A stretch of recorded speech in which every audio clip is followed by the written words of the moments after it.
Hello दोस्तों, आज जैसा कि हमने आप लोगों को बताया था कि इस चैप्टर के बाद हम आप लोगों को प्रकाश का परावर्तन पढ़ाएंगे। ठीक है, तो देखिए अब आ गया है प्रकाश का परावर्तन। चैप्टर का नाम हमारे जो है उस चैप्टर का नाम है प्रकाश का परावर्तन तथा अपवर्तन। तो पहले हम लोग पढ़ने जा रहे हैं प्रकाश का परावर्तन। तो प्रकाश का परावर्तन क्या होता है, इसको पढ़ने से पहले हम लोग यही चीज़ हम लोगों को जानना जरूरी है कि प्रकाश होता क्या है, प्रकाश क्या होता है। ये चीज़ तो हम लोगों को जानना जरूरी है कि प्रकाश क्या होता है। तो सिंपल सी बात है, प्रकाश क्या होता है। प्रकाश ऊर्जा का ही एक रूप होता है जिसकी वजह से वस्तुएं हमको क्या होती हैं, दिखाई देने लगती हैं। ठीक, तो चलिए देख लीजिए प्रकाश क्या होता है। ठीक, तो देखिए प्रकाश क्या होता है। प्रकाश ऊर्जा का ही, देखिए प्रकाश प्रकाश ऊर्जा का ही एक रूप होता है, या प्रकाश ऊर्जा का ही एक रूप है जिसकी वजह से वस्तुएं हमें क्या होती हैं, दिखाई देने लगती हैं। जब प्रकाश की कोई किरण क्या होती है, जब वस्तुओं पर पड़ती है, जब किसी वस्तु पर पड़ती है तो वहाँ से वह उससे टकराने के बाद वह घूम करके वो किरण जब हमारे आँखों में जाती है तब जो है जो दिखाई देता है, तो उसको ही हम लोग क्या कहते हैं, प्रकाश का परावर्तन। ठीक, तो जब प्रकाश का परावर्तन होता है तो इसकी वजह से वो क्या होता है, जब वो प्रकाश वहाँ से परावर्तित होकर हमारी आंखों में जाता है तो हमें वस्तुएं दिखाई देने लगती हैं। तो इस अवस्था को ही हम लोग क्या कहते हैं, प्रकाश कहते हैं। ठीक, कि प्रकाश क्या होता है, प्रकाश ऊर्जा का एक रूप होता है जिसकी वजह से हमें वस्तुएं दिखाई देने लगती हैं। इसकी बात सिंपल सी यही बात है। इसके बाद हम लोग देख लेते हैं प्रदीप्त वस्तुएं। प्रदीप्त वस्तुएं क्या होंगी, तो प्रदीप्त वस्तुओं में के अंतर्गत वे वस्तुएं आएंगी जो क्या होंगी, स्वयं प्रकाश को उत्पन्न करेंगी। जो वस्तुएं स्वयं प्रकाश को उत्पन्न करेंगी वही वस्तुएं प्रदीप्त वस्तुएं होंगी। ये नहीं कि जो वस्तुएं स्वयं प्रकाश को उत्पन्न ना करें वो भी क्या हो जाएं, प्रदीप्त वस्तुएं हो जाएं। ठीक है, ऐसा नहीं होगा। ठीक है, देखिए, ठीक है, देखिए प्रदीप्त वस्तुएं वे वस्तुएं जो स्वयं प्रकाश उत्पन्न करती हैं, वे वस्तुएं जो स्वयं प्रकाश उत्पन्न करती हैं और दिखाई देने लगती हैं उन्हें प्रदीप्त वस्तुएं कहते हैं। जैसे कि अब देखो टार्च है, बल्ब है, ये सब क्या करेंगी, जब इनको लाइट हम लोग देंगे तो ये प्रकाश उत्पन्न करने लगेगा, तो ये क्या होगा, ये दिखाई देने लगेगा।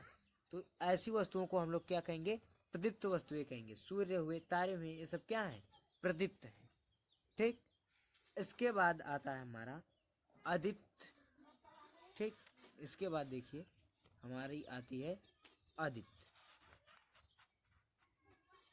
अदीप्त वस्तुओं में कौन कौन सी वस्तुएं आती हैं, वे वस्तुएं जो स्वयं प्रकाश को उत्पन्न नहीं करती हैं, वे वस्तुएं जो स्वयं प्रकाश को उत्पन्न नहीं करती हैं और उनको देखने के लिए किसी प्रदीप्त वस्तु की आवश्यकता पड़ती है, उन्हें अदीप्त वस्तुएं कहते हैं। देखो जैसे कि जब कोई भी वस्तु होगी, जैसे कि कुर्सी, मेज, किताब आदि, अब अंधेरे में मान लो कहीं पे किताब रखी हुई है, ठीक, क्या उसको देख लोगे, नहीं देख पाओगे ना। जब तक कि उस पर क्या होगा, किसी टार्च या बल्ब से उसके ऊपर क्या होगा, लाइट ना जलाई जाए, ना देखा जाए लाइट जला करके, तब तक वो वस्तुएं दिखाई देगी, नहीं दिखाई देगी। तो ऐसी वस्तुओं को हम लोग कैसी वस्तुएं कहेंगे, अदीप्त वस्तुएं कहेंगे। वे वस्तुएं जो स्वयं प्रकाश उत्पन्न नहीं करेंगी और उनको देखने के लिए किसी प्रदीप्त वस्तु से प्रकाश को क्या करेंगे, प्रकाश को लेकर के उस वस्तुओं को देखेंगे, वैसी वस्तुओं को हम लोग अदीप्त वस्तुएं कहते हैं। ठीक, एग्जाम्पल के तौर पे जैसे कुर्सी, मेज, किताब आदि, ये सब क्या हो गई, अदीप्त वस्तु। ठीक, अब इसके बाद देखो, अब हम लोग पढ़ने जा रहे हैं प्रकाश का परावर्तन। प्रकाश क्या होता है, प्रदीप्त वस्तुएं क्या होती हैं, अदीप्त वस्तुएं क्या होती हैं, ये सब चीजें हम आप लोगों को बता चुके हैं।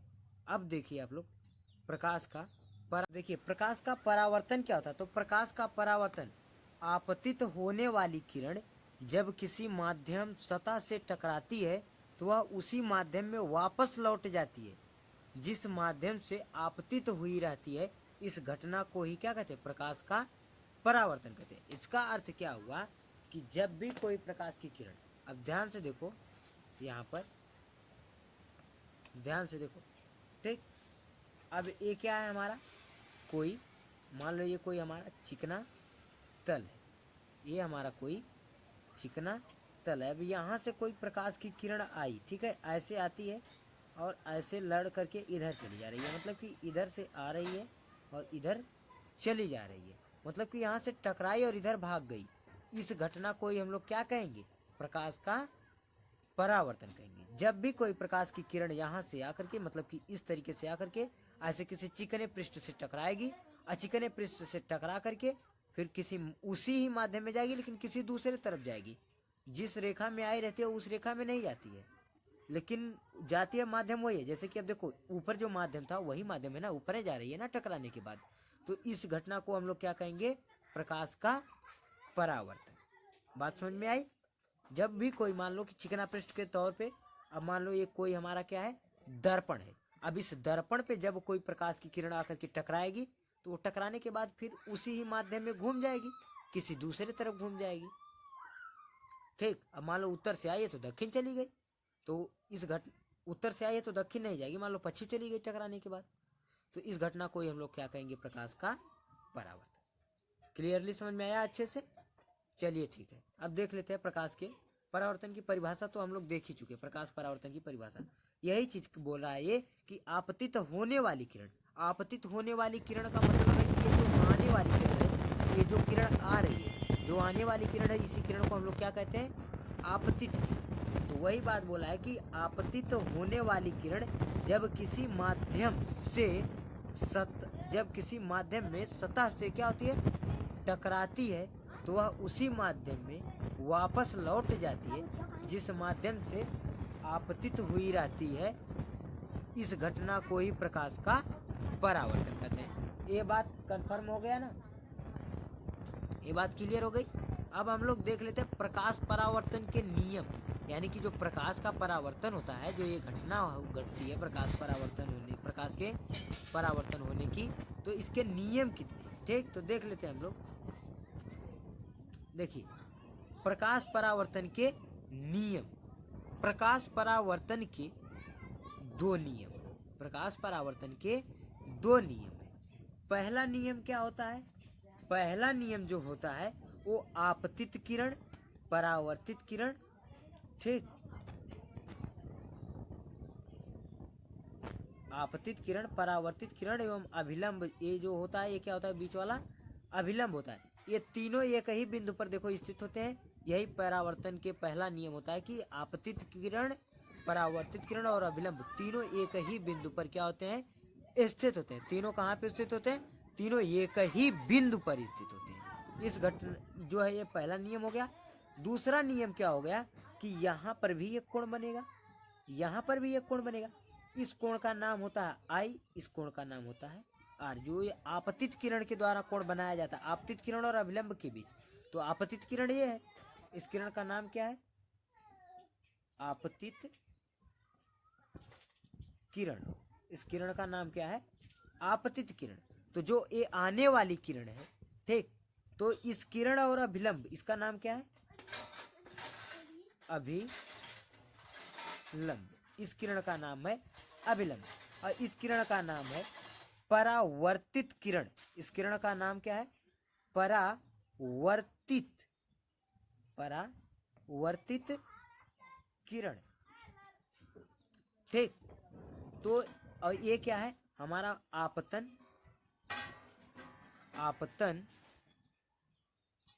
बिंदु, यानी कि जब भी कोई आपतित किरण गिरेगी आकर के यहाँ पे, वो क्या, कौन सा बिंदु होगा? आपतन बिंदु होगा, ठीक। तो आपतित किरण और अभिलंब के बीच में जो कोण बनता है, इस कोण को क्या बोलते हैं? इस कोण का नाम है, इसको कोण आई से दर्शाते हैं। इस कोण का नाम होता है आपतन कोण। इसका नाम होता है आपतन कोण। इस कोण का नाम हमारे होता है आपतन कोण। और ये जो कोण आई वाला आर बन रहा है, इसका नाम होता है परावर्तन कोण। हालांकि ये सब चीजें हम बेहतर ही आप लोगों को चित्र बनाकर दिखाएं, बट समझाने के लिए समझा देंगे। तो ये जो दोनों कोण बनते हैं, ये कौन है? ये दोनों कोण आपस में क्या होते हैं? बराबर होते। यही दो नियम होता है। पहला नियम क्या होता है? आपतित किरण, परावर्तित किरण और अभिलंब तीनों एक ही तल में एक ही बिंदु पर स्थित होते हैं। देख लो,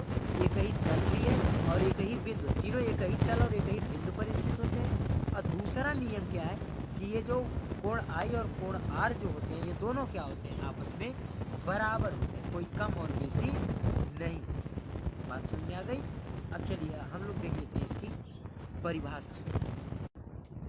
चलो ठीक है, तो अब हम लोग देख लेते हैं पहला पॉइंट क्या है, यानी कि पहला नियम क्या है। तो पहला नियम यही है, आपतन कोण आई तथा परावर्तन कोण आर दोनों आपस में क्या होते हैं, बराबर होते हैं, पहली बात।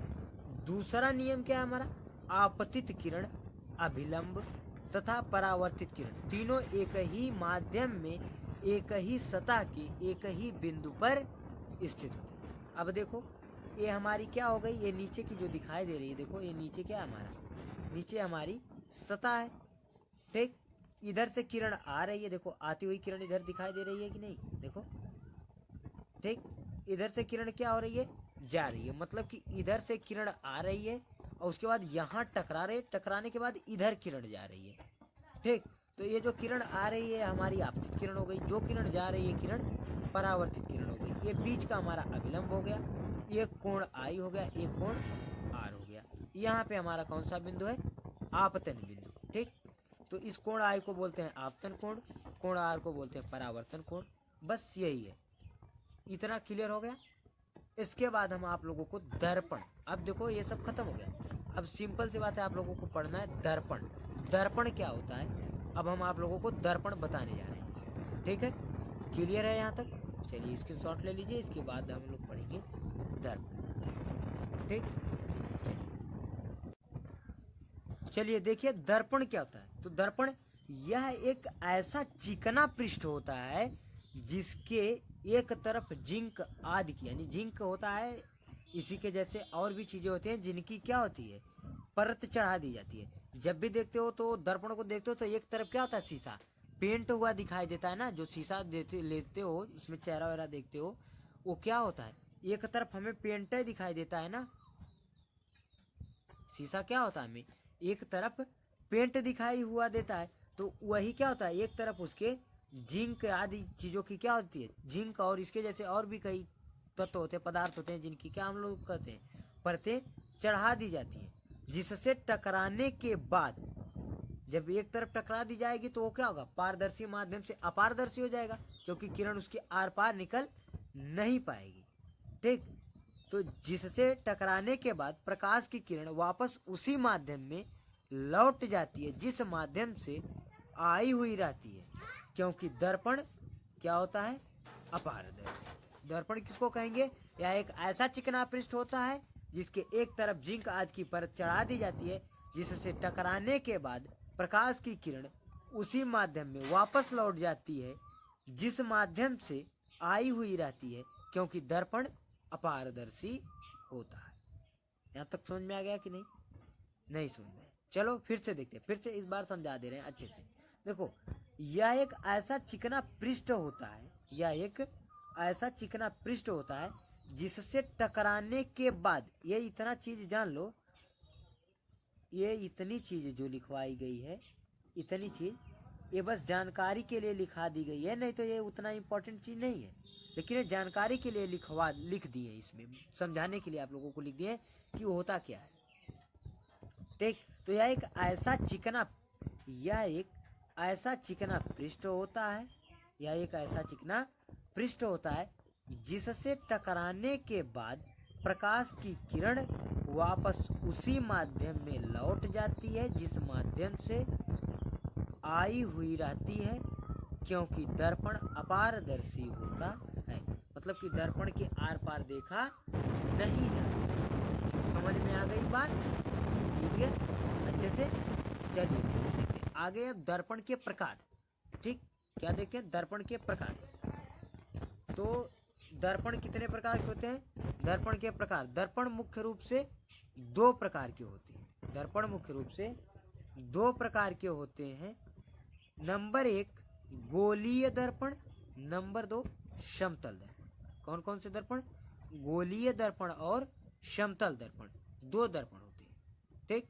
इसके बाद अब हम आपको पढ़ाने जा रहे हैं क्या, गोलीय दर्पण।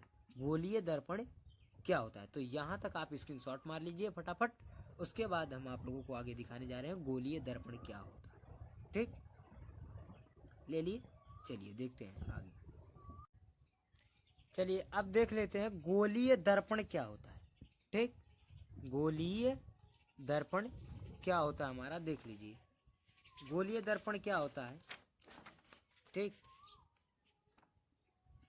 तो गोलीय दर्पण जिसका परावर्तक पृष्ठ गोलीय होता है, गोलीय दर्पण कहलाता है। गोलीय दर्पण किसको कहते हैं, तो वह दर्पण जिसका परावर्तक पृष्ठ क्या होता है, गोलीय होता है, यानी कि जिसकी चिकनी सतह, जिस सतह से टकराने के बाद प्रकाश की किरण क्या होती है, वापस परावर्तित हो जाती है, घूम जाती है, उसको हम लोग उस पृष्ठ का जो है, जब जिस दर्पण का वह पृष्ठ क्या होता है, गोल होता है, उसको हम लोग क्या कहते हैं, गोलीय दर्पण कहते हैं। समझ में आई बात। देख लीजिए गोलीय दर्पण के प्रकार। गोलीय दर्पण के प्रकार, गोलीय दर्पण दो प्रकार के होते हैं। पहला क्या होता है, अवतल दर्पण, और दूसरा, पहला देखो हमारा होता है अवतल दर्पण, दूसरा होता है उत्तल दर्पण। समझ में आएगा। पहला कौन सा दर्पण होता है, अवतल दर्पण, नंबर दूसरा होता है उत्तल दर्पण। तो अवतल दर्पण क्या होता है, वह गोलीय दर्पण जिसका परावर्तक तल अंदर की तरफ धंसा हुआ रहेगा। यानी कि मान लो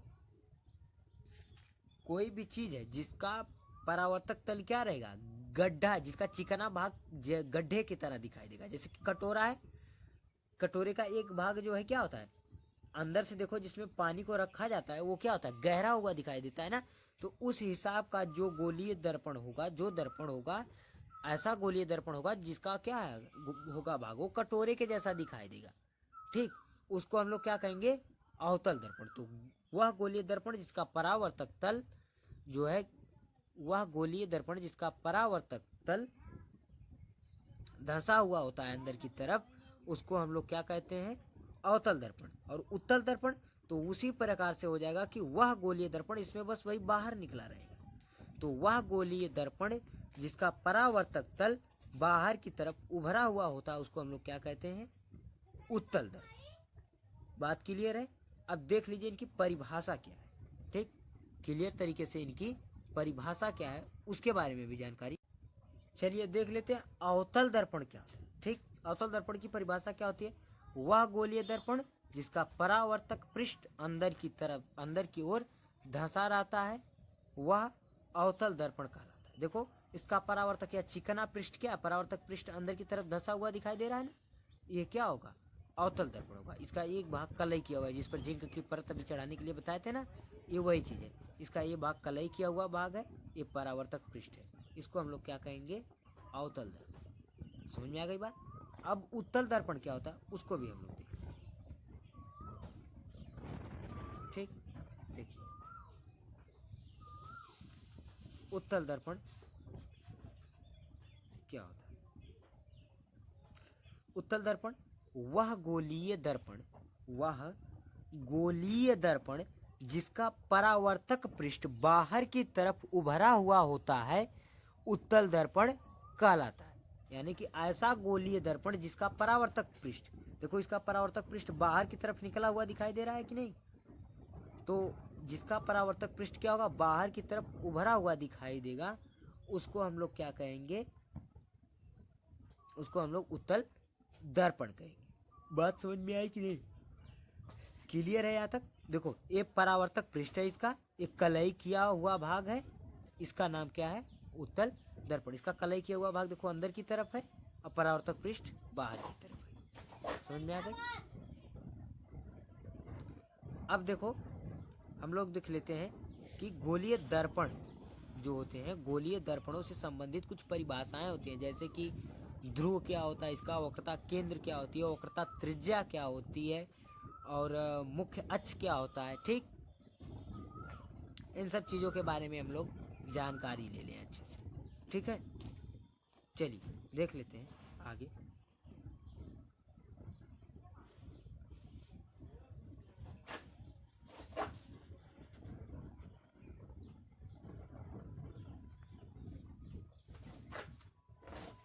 ठीक, गोलीय दर्पण से संबंधित कुछ परिभाषाएं। गोलीय दर्पण से संबंधित कुछ परिभाषाएं क्या है, निम्नलिखित। कहाँ लिखित है? देखिए नंबर 1 परिभाषा क्या है? ध्रुव। गोलीय दर्पण के परावर्तक तल के मध्य बिंदु को ध्रुव कहते हैं। गोलीय दर्पण के परावर्तक तल के मध्य बिंदु को क्या कहते हैं? ध्रुव कहते हैं। इसको अक्षर P से क्या करते हैं? प्रदर्शित करते हैं। गोलीय दर्पण के परावर्तक तल के मध्य बिंदु को ध्रुव कहते हैं। इसको अक्षर किससे प्रदर्शित करते हैं? P से प्रदर्शित करते हैं। समझ में आ गई बात? देखो ये जो देखो गोलीय दर्पण दिखाई दे रहा है ना, ये गोलीय दर्पण दिखाई दे रहा है, इसका जो मध्य बिंदु होता है यहाँ का, ठीक, यहाँ का जो मध्य बिंदु है इसको ही हम लोग क्या कहते हैं? ध्रुव कहते हैं। इसको हम लोग किससे प्रदर्शित करते हैं? P से प्रदर्शित। किससे प्रदर्शित करते हैं? P से प्रदर्शित करते हैं। तो जस्ट वही चीज यहाँ पे क्या की गई है? बताई गई है। इसमें वही चीज बताई गई है कि गोलीय दर्पण के परावर्तक तल के मध्य बिंदु को ध्रुव कहते हैं। इसको अक्षर किससे प्रदर्शित करते हैं? P से प्रदर्शित। समझ में आ गई बात? क्लियर है? चलिए अब इसके बाद आगे देखते हैं। ठीक, अब देखिए द्वारक। नेक्स्ट हेडिंग हमारी क्या है? द्वारक। द्वारक किसको कहते हैं? दर्पण के परावर्तक तल का व्यास क्या कहलाता है? द्वारक कहलाता है। दर्पण के परावर्तक तल का व्यास द्वारक कहलाता है। समझ में आई बात? अभी हम चित्र के द्वारा आप लोगों को अच्छे से एक एक चीज समझाएंगे कि द्वारक क्या होता है, ध्रुव क्या होता है, ठीक है, वक्रता त्रिज्या क्या होती है, वक्रता केंद्र क्या होता है। अभी हम चित्र के जरिए आप लोगों को बहुत अच्छे से समझाएंगे। केवल आप लोग यहाँ पे अभी परिभाषा को देख लीजिए। तो द्वारक क्या होता है? दर्पण के परावर्तक तल का व्यास क्या कहलाता है? द्वारक कहलाता है। ठीक, अगली हेडिंग देखिए, फटाफट देख लेते हैं हम लोग हाली। अगली हेडिंग है हमारी वक्रता। वक्रता केंद्र। तो गोलीय दर्पण जिस गोले का भाग होता है उस गोले के केंद्र को दर्पण का वक्रता केंद्र कहते हैं। जैसे कि जब भी हम लोग कोई वृत्त खींचते हैं, गोला प्रकार को रखेंगे, यानी कि जैसे कि देखो मान लो हम लोग यहाँ पे क्या कर रहे हैं, अब कोई वृत्त खींच रहे हैं, मान लो कि ये या हमारा केंद्र बिंदु, देखो इसको रख करके अब इतनी दूरी रख करके हम वृत्त को खींच रहे हैं। देखो ऐसे खींच रहे हैं कि नहीं? तो यहाँ पे हम लोग रख के खींच रहे थे ना, तो जहाँ पर भी जो केंद्र होता है, उसका जो मूल केंद्र बिंदु होता है, उसी को हम लोग क्या कहते हैं? वक्रता केंद्र कहते हैं। तो वही बात यहाँ भी बोला है कि गोलीय दर्पण जिस गोले का भाग होता है उस गोले के केंद्र को दर्पण का वक्रता केंद्र कहते हैं। समझ में आ गई बात? इसको अक्षर C से प्रदर्शित करते हैं। इसको कैसे दिखाते हैं हम लोग? तो अक्षर C से दिखाते हैं। यहाँ तक क्लियर है? चलिए आगे हम लोग देखते हैं मुख्य अक्ष क्या होता है। ठीक, देखिए मुख्य अक्ष क्या होता है? दर्पण के ध्रुव P तथा वक्रता केंद्र C को मिलाने वाली रेखा को दर्पण का मुख्य अक्ष कहते हैं। मुख्य अक्ष किसको कहते हैं? दर्पण के ध्रुव P तथा वक्रता केंद्र C को मिलाने वाली रेखा को दर्पण का मुख्य अक्ष कहते हैं। यहाँ तक बात क्लियर है? आगे देख लीजिए वक्रता त्रिज्या। वक्रता त्रिज्या किसको कहते हैं? गोलीय दर्पण के ध्रुव P तथा वक्रता केंद्र C के बीच की दूरी को वक्रता त्रिज्या कहते हैं। इसको R से क्या करते हैं? प्रदर्शित करते हैं। फिर से देख लीजिए वक्रता त्रिज्या क्या होती है? ये वक्रता केंद्र नहीं है, ये वक्रता त्रिज्या है। ठीक, त्रिज्या देखो ऊपर लिखे, गोलीय दर्पण के ध्रुव P तथा वक्रता केंद्र C के बीच की दूरी को वक्रता त्रिज्या कहते हैं। इसको R से प्रदर्शित करते हैं। बात क्लियर है? ठीक, चलिए अब आगे देखते हैं हम लोग। इसका चित्र देख लीजिए। इसको चित्र के द्वारा भी हम आप लोगों को बताए थे ना कि बहुत अच्छे से समझाएंगे। देखिए ये चित्र है। अब पहला सबसे पहले आप लोगों को क्या बताए थे? ध्रुव। पहली हेडिंग आप लोगों को क्या पड़ी थी? ध्रुव। ध्रुव क्या होता है? तो यही बताए थे ना कि गोलीय दर्पण की परावर्तक पृष्ठ के मध्य बिंदु को हम लोग क्या कहते हैं? ध्रुव कहते हैं। तो ये जो मध्य बिंदु दिखाई दे रहा है ना, इसको हम लोग क्या कहते हैं? इसी बिंदु को ध्रुव कहते हैं। इसको हम लोग अक्षर P से प्रदर्शित करते हैं। उसके बाद हमारी हेडिंग आई थी द्वारक। तो द्वारक हम बताए थे कि दर्पण के परावर्तक तल का व्यास, यानी कि दर्पण का ये देखो परावर्तक तल है, ठीक। और यहाँ से जो रेखा सीधा हुआ केंद्र से होती हुई आएगी, ये क्या होगा, व्यास होगा। तो इन्हीं दोनों के बीच, इसी को हम लोग क्या कहते हैं, द्वारक। देखो यहाँ पे खींच के दिखाया ना, देखो व्यास यहाँ भी है व्यास और यहाँ भी व्यास है, तो यहाँ खींच के दिखा दिए हैं कि ये क्या कहते हैं, इसको द्वारक। तो दर्पण के परावर्तक तल का व्यास क्या कहलाता है, द्वारक कहलाता है। समझ में आया, ये हमारा क्या है, व्यास है। और अगर इस बिंदु से यहाँ तक की दूरी को देखेंगे तो ये क्या हो जाएगी, त्रिज्या हो जाएगी। ठीक। इसके बाद नेक्स्ट हेडिंग पड़ी थी मुख्य अक्ष। क्या पड़ी थी हेडिंग, मुख्य अक्ष। ठीक। तो देखिए, सॉरी, इसके पहले वक्रता केंद्र हेडिंग डलवाए थे आप लोगों को। वक्रता केंद्र किसको कहते हैं, गोलीय दर्पण। गोलीय दर्पण जिस गोले का भाग होता है, उस गोले के केंद्र को दर्पण का वक्रता केंद्र कहते हैं। अब दर्पण इसका क्या है, वक्रता केंद्र क्या है, यानी कि इस गोले का भाग है ना, गोलीय दर्पण का जो है, जिस गोले का भाग होता है। अब ये किसी गोले का भाग ही तो है जहाँ पे क्या है, इसका ये केंद्र है, इसका ये कौन सा बिंदु है, केंद्र बिंदु है। ठीक। तो ये जिस गोले का भाग होता है, उसके ही केंद्र बिंदु को हम लोग क्या कहते हैं, वक्रता केंद्र कहते हैं। इसके बाद हम लोग हेडिंग पढ़े थे मुख्य अक्ष। मुख्य अक्ष क्या होता है, दर्पण के ध्रुव P तथा वक्रता केंद्र C को मिलाने वाली रेखा को दर्पण का क्या कहते हैं, मुख्य अक्ष कहते हैं। दर्पण के ध्रुव P तथा वक्रता केंद्र C को मिलाने वाली रेखा को दर्पण का मुख्य अक्ष कहते हैं। बात क्लियर हो गई। अब आगे देखिए, अगली हेडिंग हम आप लोगों को लिखवाए थे वक्रता केंद्र। अगली हेडिंग, सॉरी, वक्रता त्रिज्या पढ़ाए थे। तो वक्रता त्रिज्या क्या होती है, यानी कि देखो ये जो मुख्य अक्ष क्या है, यहाँ से यहाँ तक की जो दूरी, ये जो रेखा है यहाँ से यहाँ तक, इन दोनों बिंदुओं को क्या कर रही है, मिला रही है ना, वक्रता केंद्र और ध्रुव P को। तो इसी को मिलाने वाली रेखा को हम लोग क्या कहेंगे, मुख्य अक्ष कहेंगे। और वक्रता त्रिज्या क्या है, इन्हीं दोनों बिंदुओं के बीच की दूरी को क्या है कहेंगे, वक्रता त्रिज्या कहेंगे। बात क्लियर हो गई। अब कल हम आप लोगों को पढ़ाएंगे अवतल दर्पण के लिए फोकस बिंदु, उत्तल दर्पण के लिए फोकस बिंदु क्या होता है, इन सब चीजों के बारे में कल हम आप लोगों को पढ़ाएंगे। समझ में आई बात। ठीक, चलिए कल आप लोगों को इन सब चीजों से आगे पढ़ाया जाएगा। ठीक, आप लोगों से हम ये नहीं कहेंगे कि आप हमारे चैनल को शेयर कीजिए, हमारे वीडियो को शेयर कीजिए एवं सब्सक्राइब कीजिए, लेकिन हाँ, अगर आप लोगों को अच्छा लगेगा तो ये काम जरूर करिएगा। ठीक है, ओके, जय हिंद, धन्यवाद।